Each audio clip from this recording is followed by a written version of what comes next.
Welcome students to the next class of accounts. In the previous class we completed dissolution of partnership. So there we complete accounting for partnership firms. In today's class we will move to the next organization, that is accounting for share capital. Now we all know share capital is taken only by joint stock companies.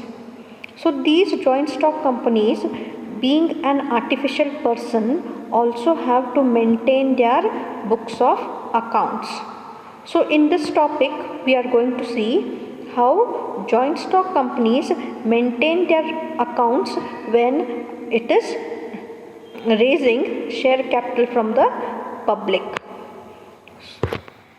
Yes, we are having the meaning. Now we all know what is a company.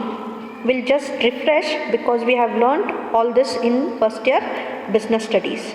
Now a joint stock company means company which is incorporated or registered under Companies Act 2013 or any other earlier acts.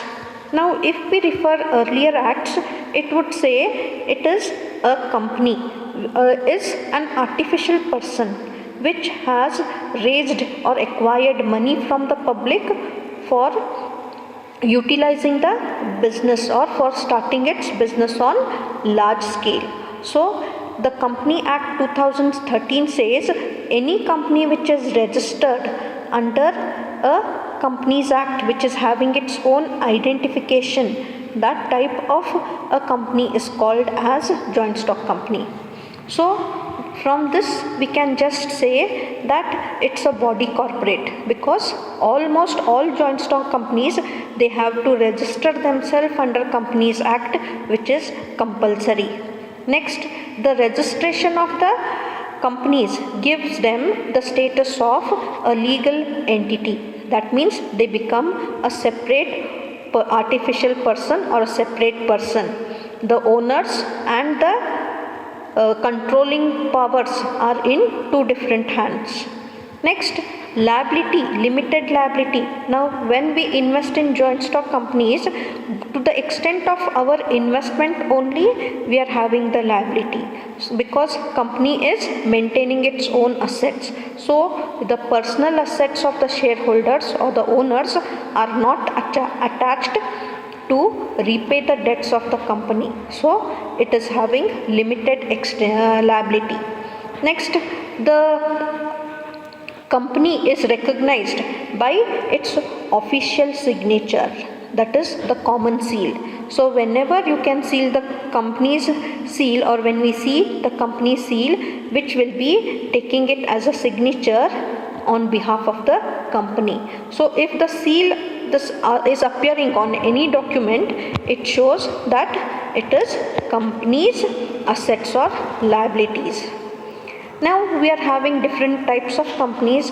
One is on the basis of liability, the other one is on the basis of the holdings.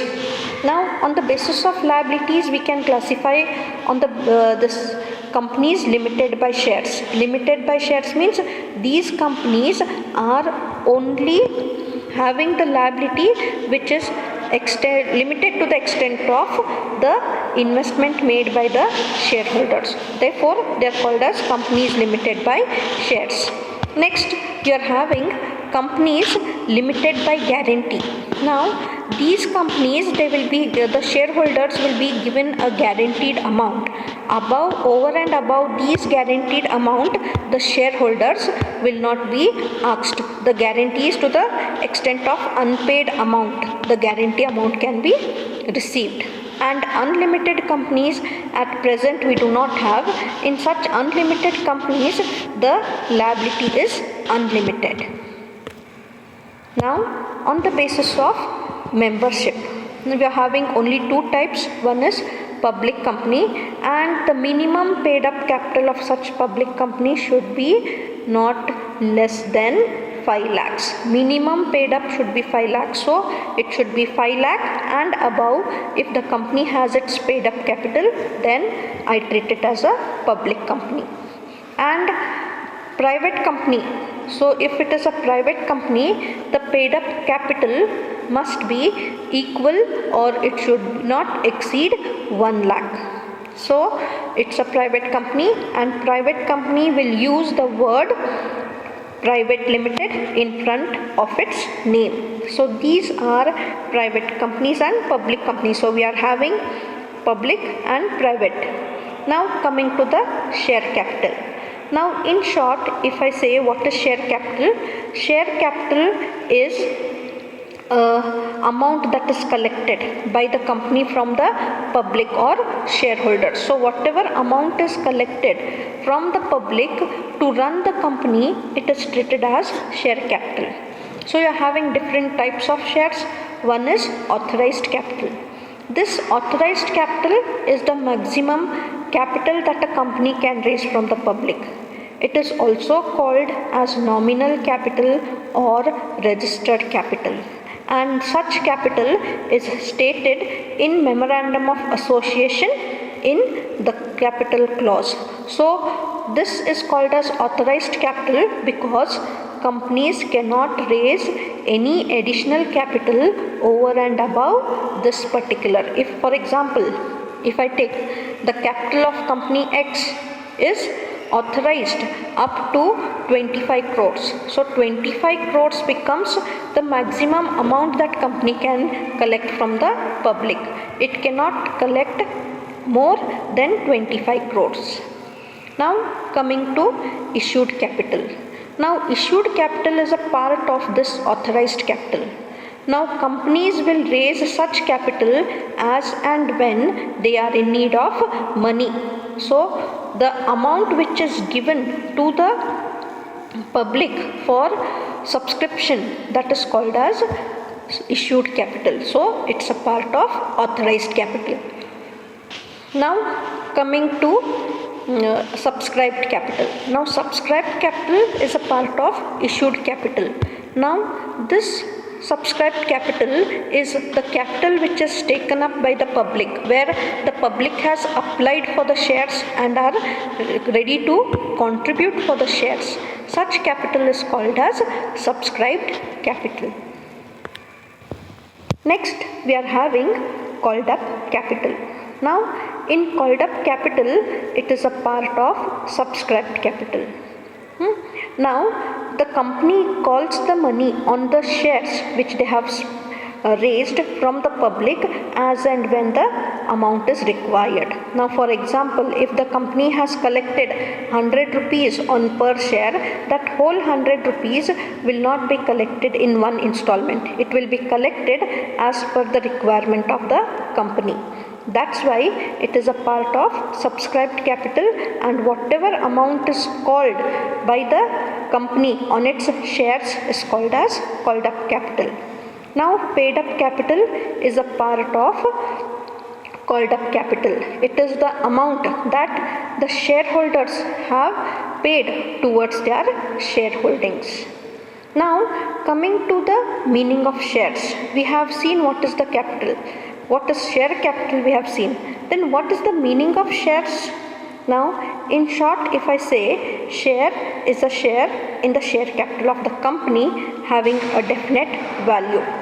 Now this share, if I take, it is a small unit or a part of the share capital which is give the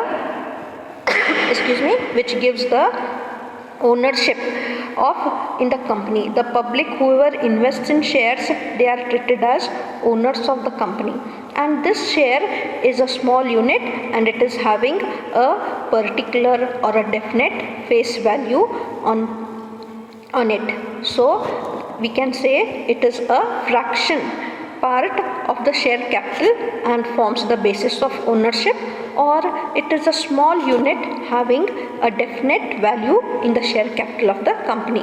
Now for example, now one company is there which is having rupees 5 lakhs as the total capital. Now each amount or this 5 lakh is subdivided in rupees 100. Now this 100 is called as a share, or it is a share capital. Small unit. Followed? So I can tell that the total amount of capital the company has raised is 5,000 units. That is 5 lakhs. If I divide it by 100, I'll get the number of units. So I will get 5,000 units, which is per share, which is amounting or having the value of rupees 100. So 5,000 shares of 100 rupees each gives me rupees 5 lakhs. Now we are having two types of shares. One is equity shares, other one is preference shares. So we'll see what is equity shares. Now equity shares are ordinary shares. They do not have any preferential rights to receive dividend or for repayment of capital. They are ordinary shares. So in short, equity shares do not have any preferential rights in the shareholdings. Such shares are called as equity shares.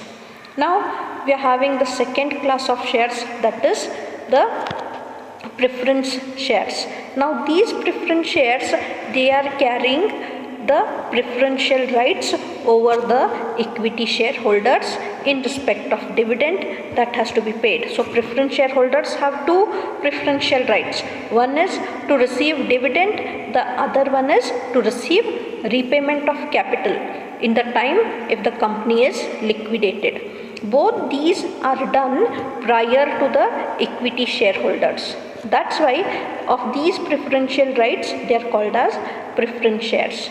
There is other type of share called as deferred shares, and these deferred shares are this issued only to the promoters of the company. At present, deferred shares are not existing. So you are having the third class of shares called as deferred share. But basically, equities and preference shares are more popular compared to deferred shares. Now when company is inviting the public to subscribe its shares, whether it is equity or preference shares, it has to first inform the information relating to the companies, and it should inform the public that shares are available for subscription. For that purpose, it has to issue one document called as prospectus.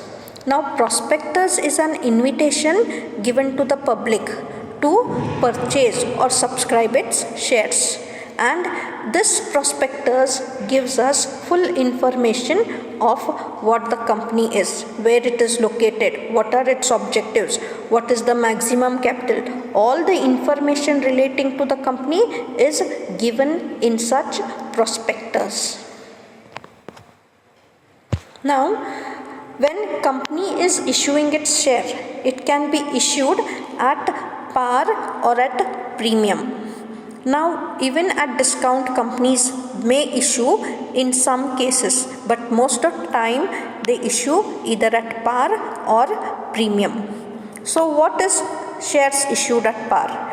Now for example, if I take the face value of a particular share is rupees 100 and I have also issued it at rupees 100, then I say the shares are issued at par. So at whatever price the company is offering and whatever is the face value, both are same, the issue price as well as the face value. The denomination stated on the shares is called as face value.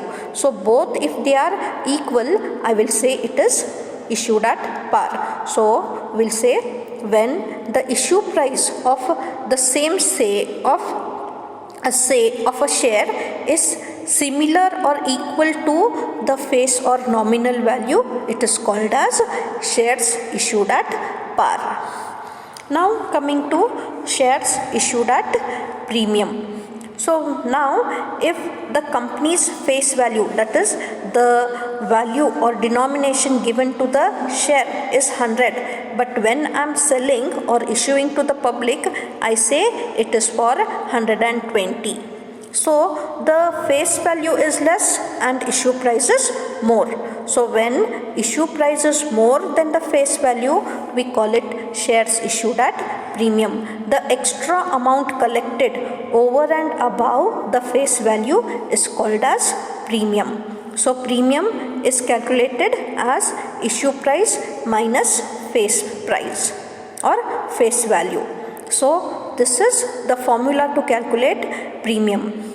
Now sometimes, most of the times, shares are not at all issued at a discount, or Companies Act prohibits issue of shares at discount. At present we don't issue any shares at discount, but for the meaning we will just learn what is shares issued at discount.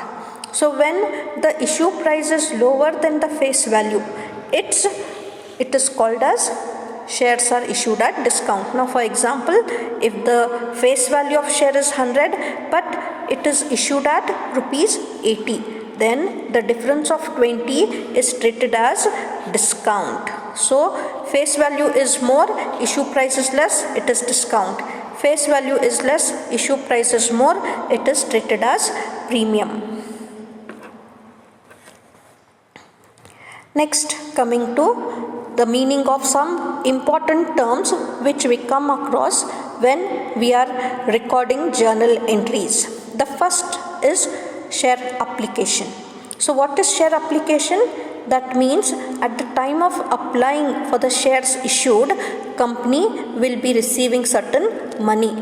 Such amount is called as share application money, and when we are applying, it is treated as share application. So at the time of application, certain amount is collected and that amount is called as application money. Next, the application money which is collected is deposited in a bank, but it is not transferred in the name of the company.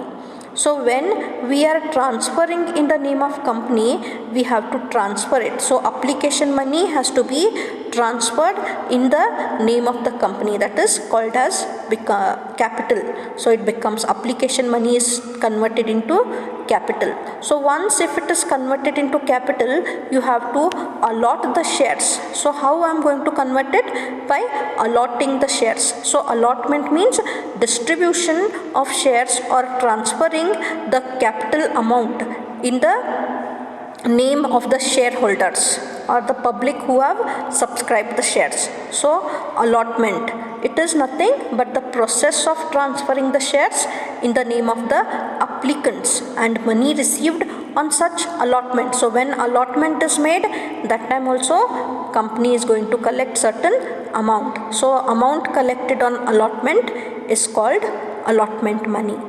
Next, we are having calls on shares. So share, the amount which is being given, for example, if I take 10 rupees, it is not collected in one installment. The company may call 2 rupees on application, 3 rupees on allotment, then balance of 5 rupees is still to be collected.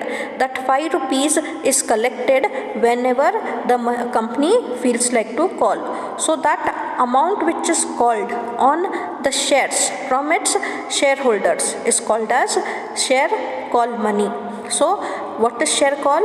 It is the call made by the company on the unpaid amount from the shareholders. Such amount is called as call money. Next, call in arrears.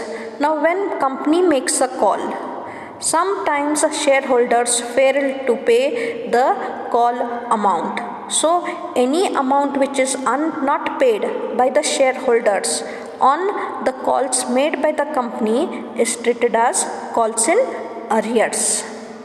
And sometimes the companies can receive calls in advance.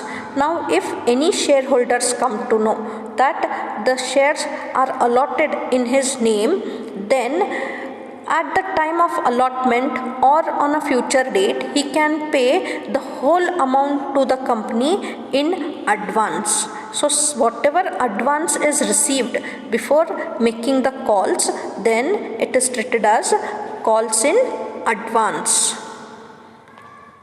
Now we'll see how to pass the journal entries. So we are having a flow chart which explains us the passing of journal entries.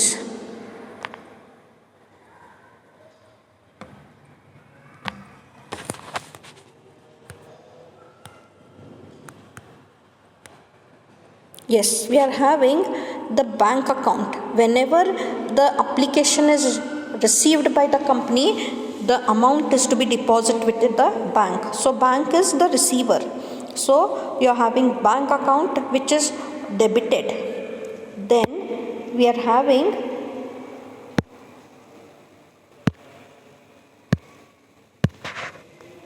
the application money. So bank account is debited to share application money. The first entry will be always for bank account debiting to application money. Then once if the application money is received, it has to be transferred to the capital. So the second entry will be for converting or transferring the money to the company's capital. So you are having application money is debited to capital account. So second entry. So just see the arrows, how the arrows are moving. In that manner you have to pass the journal entries. So first bank is debited, application is credited. Then you are having application money debited and the capital being credited. Next we are having the third entry where we are having the allotment made. So once if the capital is transferred, it has to allot the shares to the applicants. So that process of allotment starts. So allotment money is debited to capital. So we are having the third entry which gives allotment to capital. So the arrow is moving from allotment to capital. The fourth entry will be from bank account. Now on allotment, company is going to receive certain amount, I said. So that amount is again received by the bank. So the fourth entry will be bank account debited to the bank account debited to share allotment account. Bank account is debited to share allotment account. Now I have to make the calls. So I will have the share call account. So my fifth entry is to collect the call amount due. So I will write share call account debit to share capital account. So the fifth entry will be from share call to share capital, and the sixth entry will be for the receipt of the call. So I will have again bank account debit and the share capital account is credited. So this hexagonal flow chart gives us what are the accounts that have to be debited and credited. So if we see the left hand side, all my entries are appearing on the credit side, and the right hand side shows all the debit entries. So which entry, how it is to be credited and how it is to be debited is seen in this particular account. So first entry, your application is credited, bank is debited. In second entry, application is debited, capital is credited. Third entry, you are having allotment which is debited, capital credited. Then fourth entry, bank is debited, allotment is credited. Fifth entry, call is debited, capital is credited. And sixth entry, bank is debited and call is credited. So the arrows are giving us which entry will come first and which entry will be first debited or credited. So students, if you all follow this particular chart, you will be getting a minimum 6 to 8 marks from journal entries. You will not do any mistakes if you all follow this particular steps. So If we see, for passing the journal entries on share capital, you have to follow the flow chart and pass the journal entries as per the numbers and arrows given in the figure. For example, share application, first it is credited and then it is debited. By mistake it is credited, both account twice it cannot be debited, so first it is credited and second entry it should be debited. If we see the flow chart, second shows debit side on the right hand side. Next, the allotment if I take, first that is the third entry which is debited, then fourth entry it is credited. Now if I see call, in fifth entry it is debited and then in sixth entry it is credited. And if we see cash or bank, it is always on the debit side. There is no credit entry for cash and bank, and the share capital account is also always on the credit side. Now the question comes, when share premium or discounts are issued, then how the entry will come? Whenever shares are issued at premium, this amount of premium is also credited at the time of allotment, that is the third entry. However, there is a possibility that such premiums can be collected at the time of call also, but usually it is collected at the time of allotment. So from this particular this we can have a trick. Now if it is issued at discount, instead of crediting, the shares issued at discount will be appearing on the debit side at the time of allotment. So we have a trick. If we see this particular flow chart, previous flow chart, we will have a small trick which we can easily remember. Yes, that is what we can see. Share application, first credit, then debit. Allotment, debit credit. Share call, debit credit. Bank is always debited. Capital is always credited. Share premium, debit credit with allotment. Discount, always debit with allotment. So this is a trick which you can easily remember for passing the journal entries. Now coming to the next part, that is the last part of theory, that is forfeiture of shares. Now what is forfeiture of shares? Forfeiture means cancellation of shares for not paying the call or any amount due on the shareholdings by the shareholders.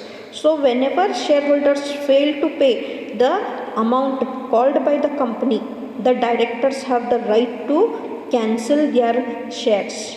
The rights of those shareholders will be cancelled, and whatever amount is paid by the shareholders are also not refunded by the company.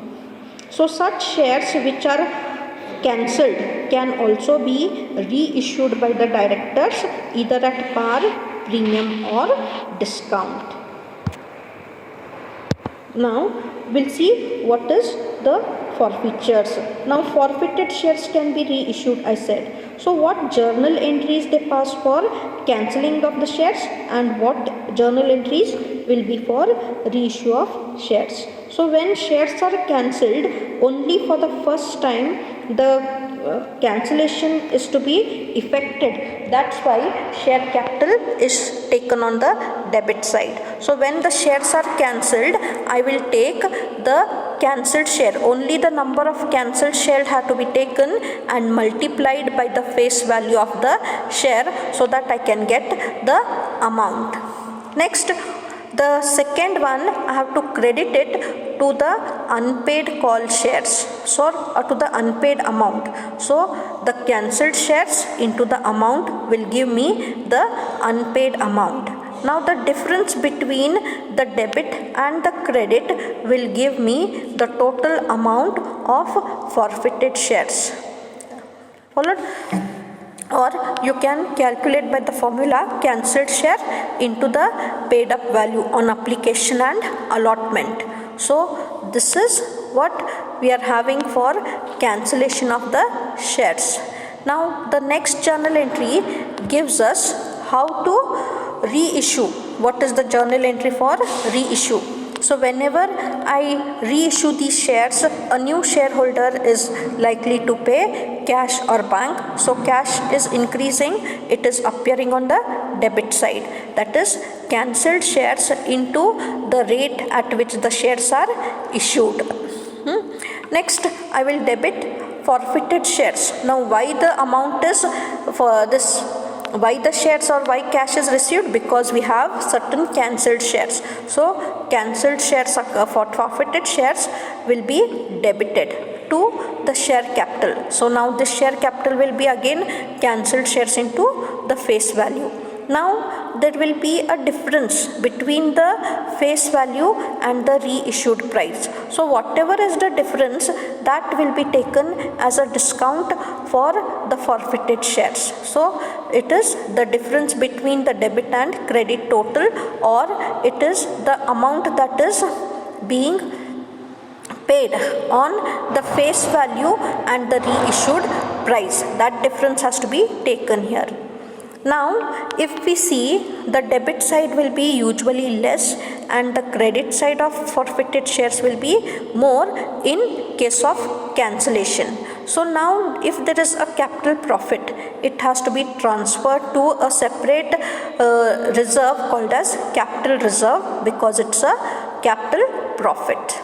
So we have to pass the last journal entry to show the profit made on cancellation of shares.